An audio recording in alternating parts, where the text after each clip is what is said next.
there are new details on crime in our city. Ottawa Police say shoplifting is on the rise with more than 12,000 shoplifting incidents reported in 2024.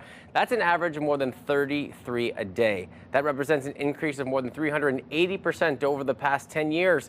The Retail Council of Canada says it wants more to be done to curb theft. Let's bring in Bill Carroll from the Morning Rush on Newstalk 580 CFRA. Good morning to you, Bill. Morning. Yeah, it's not just a problem in Ottawa, it's a problem right across the country. And I might have a little more sympathy if retail stores still had employees when you try to check out at the counter. I mean, some of this is a problem with the justice system. It's true. We don't have enough police officers to investigate some of these crimes that we consider to be petty. If you're a small business, they're not petty. They're a big expense. It can eat away at your profits very quickly. And the rest of us have to make up the difference by paying more for everything we buy. So the justice system is overloaded. We need to get tougher laws in place that say that if you got caught shoplifting, I don't think anyone should go to jail for shoplifting something that's worth $200 or $300. But maybe by the time you've committed your third offense, maybe you need to spend a month behind bars and think about what you've done. So I know it's complicated, but what keeps hitting me as I hear this story this morning, Will, is the fact that you walk into stores these days and there's no one at the cash desk anymore, or there are fewer people at the cash desk.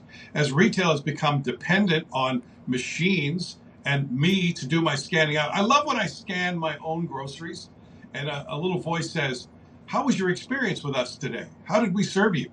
Well, you didn't serve me at all. I think that's part of the problem. Look, they're talking about this big increase in 10 years. That can't just be the failing justice system. It can't even just be that the economy is softening and people are more desperate. What started to happen 10 years ago? Cashiers, human beings, and their jobs were replaced by machines. And as a result, we're seeing more shoplifting. So, maybe they should put cashiers back at their desks.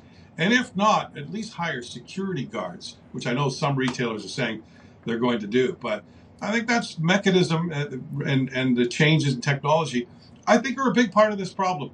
The Retail Council of Canada is not talking about that today, though, so that's why I'm bringing it up. I think that's a wonderful point, because if you look at even the grocery stores alone, you take everything outside of having security guards for the jewelry stores and at the malls. Grocery stores alone, if you're doing your self-cash out, then you can easily get away with stuff sometimes you might not even know. Yeah, I think there's a temptation for a lot of people who wouldn't have considered it before, that when something doesn't scan, for example, you just get frustrated. And I've seen people just say, "I'm putting it in the bag." I tried, right? You tried your best. I leave the item behind if I can't scan it, but I'm just one of those guys who gets so frustrated with that technology. And I love technology. I embrace it, but it comes with a cost. So, the Retail Council of Canada is talking about how much money they lose because of theft. Did they talk about how much money they save by not hiring the local high school kid to come and work there on the weekends? I don't think they mentioned that. I don't think so either. Great point, Bill. Always appreciate your time. Have a wonderful Tuesday. You too. And remember, you can listen to The Morning Rush with Bill Carroll, News Talk 580 CFRA weekdays from 6 till 10 in the morning.